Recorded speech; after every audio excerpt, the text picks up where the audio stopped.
Hello friends, welcome back to Technobuild. तो आज हम एनिमेशन देखने वाले हैं HTML और CSS का यूज़ करके। तो फर्स्टली हम देखेंगे एनिमेशन होता क्या है। तो हम कह सकते हैं an animation makes an element change gradually from one style to another. एक स्टाइल से अगर दूसरे स्टाइल में हमें एक एलिमेंट को दिखाना है तो हम उसे एनिमेशन कह सकते हैं। और we can change style by using the keyword from and to.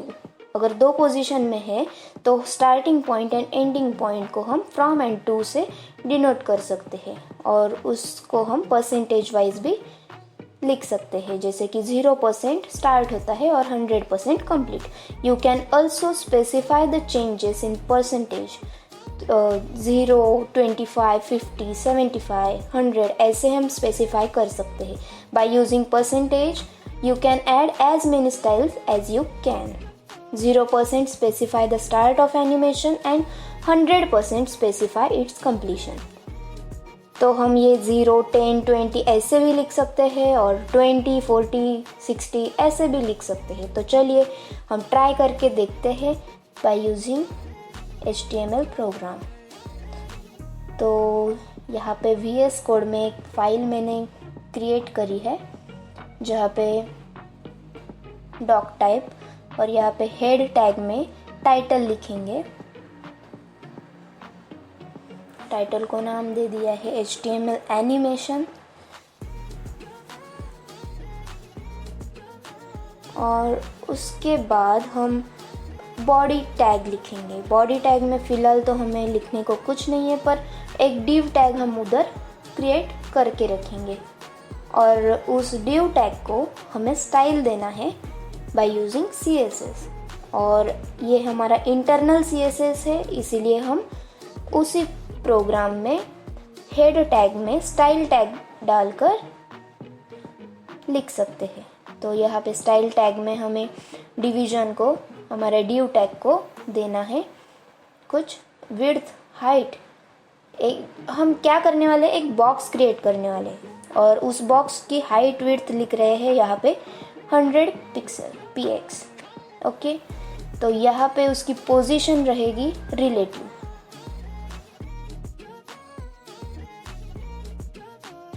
Relative मतलब हम उसे टॉप, बॉटम, लेफ्ट, राइट कुछ भी दे सकते हैं। ओके, तो हम यहाँ पे एनिमेशन क्रिएट करने वाले हैं, तो यहाँ पे एनिमेशन लिखते हैं। एनिमेशन के बाद उधर उसका नाम जो कि हम देने वाले हैं अकॉर्डिंग टू अस, मीन्स हम कुछ भी दे सकते हैं। यहाँ पे मैंने माय एनिमेशन ऐसा नाम मेरे एनिमेशन का दिया है और यहाँ पे बहुत सारे एट्रीब्यूट्स है बट हमने वो निकाल दिए हैं। ये 5S मतलब उसका ड्यूरेशन, जो एनिमेशन हम क्रिएट करेंगे वो 5 सेकेंड के लिए चलेगा। तो यहाँ पे की फ्रेम्स का यूज़ करके हम एनिमेशन क्रिएट करने वाले हैं और यहाँ पे @ की फ्रेम्स के बाद हमारे एनिमेशन का नाम आएगा जो कि है माय एनिमेशन। तो यहाँ पे बैकग्राउंड कलर हमारा रह चुका था, तो हम यहाँ पे ऐड कर देंगे हाइट विड्थ के बाद बैकग्राउंड कलर, जो कि मैंने यहाँ पे एक्वा लिया है। तो देखते हैं, ये देखो ये बॉक्स हमारा क्रिएट हो चुका है। तो एनिमेशन क्रिएट करने के लिए हमें फ्रॉम एंड टू ये दो कीवर्ड्स यूज़ करने हैं। तो यहाँ पे फ्रॉम, यहाँ पे हम फिलहाल कलर चेंज करके देखेंगे, मीन्स कलर एक्वा से लेकर कुछ और कलर दे के देखेंगे। तो फ्रॉम लिखकर यहाँ पे बैकग्राउंड कलर जो कि पहले से ही है हमारा एक्वा हमने दिया है, तो ये एक्वा आ गया। तो एक्वा से लेकर टू जो कि हम बैकग्राउंड कलर अलग दे देंगे। यहाँ पे बैकग्राउंड ब्राउन, ओके ब्राउन ले लिया। तो चलिए देखते हैं एक्वा से ब्राउन होता है क्या। ये देखो हो गया, रिफ्रेश करके एक्वा से ब्राउन। ये 5 सेकेंड तक हमारा एनिमेशन कंप्लीट हो रहा है। ओके, तो ये हो गया फ्रॉम एंड टू का यूज़ करके।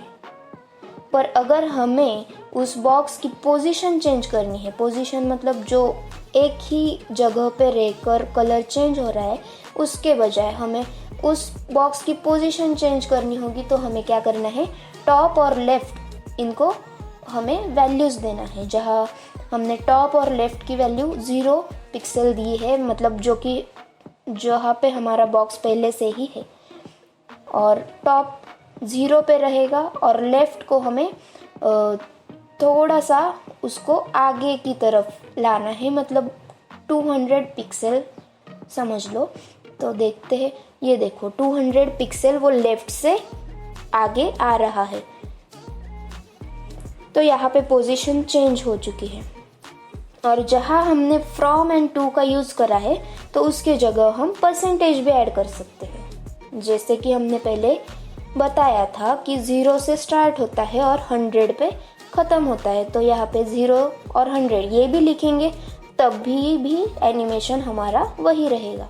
रिफ्रेश करके देखते हैं, ये देखो वो वहाँ से यहाँ तक ब्राउन में आ रहा है, ठीक है। पर अगर हमें वो चेंजेस करने हैं और कुछ स्पेसिफाई करना है परसेंटेजेस में, तो हम यहाँ पे 0, 25, 50, 75 ऐसे भी चेंजेस कर सकते हैं। और अकॉर्डिंग टू अस, मतलब 10, 20 भी कर सकते हैं, 20, 40 कर सकते हैं। तो यहाँ पे हम देखेंगे 25, 50, 75 का देखते हैं करके। यहाँ पे कलर भी चेंजेस कर देंगे।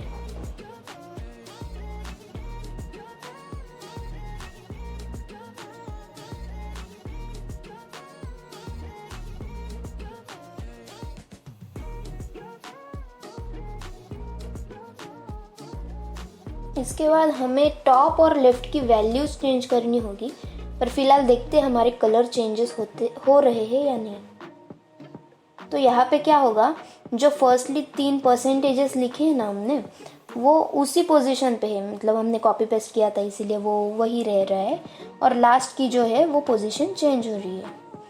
तो हमें ये टॉप और लेफ़्ट की पोजीशन भी चेंज करके देखना पड़ेगा। तो यहाँ पे देखते हैं, चलो ये जो पोजीशन है ना, इसका वैल्यू होता है टॉप 0 एंड लेफ़्ट भी उसका 0 है। तो यहाँ से यहाँ तक आने में वो टॉप 0 ही रहेगा, पर लेफ़्ट क्या हो जाएगा, 200। 200 मतलब हम कौन सी भी वैल्यू दे सकते हैं। तो यहाँ पे 0 एंड 200, टॉप ऊपर ही है इसीलिए वो 0 ही रहेगा। तो 25 में टॉप 0 है और लेफ़्ट 200 दे देंगे।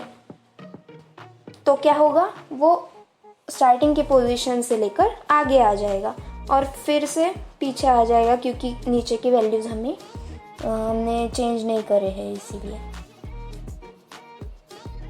तो यहाँ की पोजीशन से हमें नीचे आना है। नीचे आना है मतलब टॉप को अब 0 से आगे लाना पड़ेगा। आगे मतलब वो 200 ही ले लेंगे, तो टॉप हो जाएगा 200 और लेफ़्ट तो उसी लाइन में है, तो वो टॉप भी और लेफ़्ट भी 200 ही रहेगा।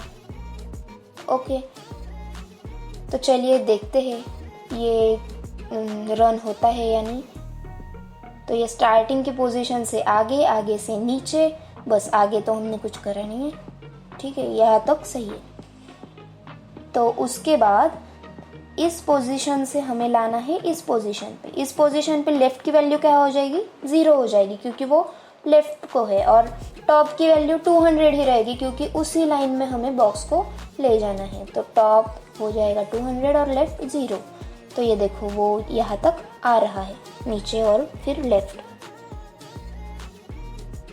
अब रहेगी हमारी लास्ट की वैल्यू, जो कि हमें ऊपर लाना है। ऊपर मतलब 0, 0, जो कि हमने पहली पोजीशन में लिखा था। तो देखते हैं वो आता है क्या।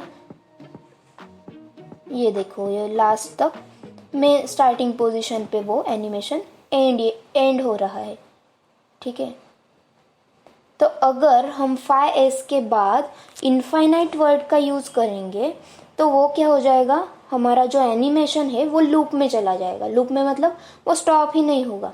ये देखो, ये स्क्वायर में ऐसे ही घूमते रहेगा। ठीक है, तो ऐसे हम इजीली HTML CSS का यूज़ करके हमारा एनिमेशन क्रिएट कर सकते हैं। अगर ये वीडियो आपको अच्छा लगा हो, समझ में आया हो तो शेयर, लाइक, सब्सक्राइब ज़रूर कीजिएगा। तब तक के लिए मिलते हैं नेक्स्ट वीडियो में। Bye bye.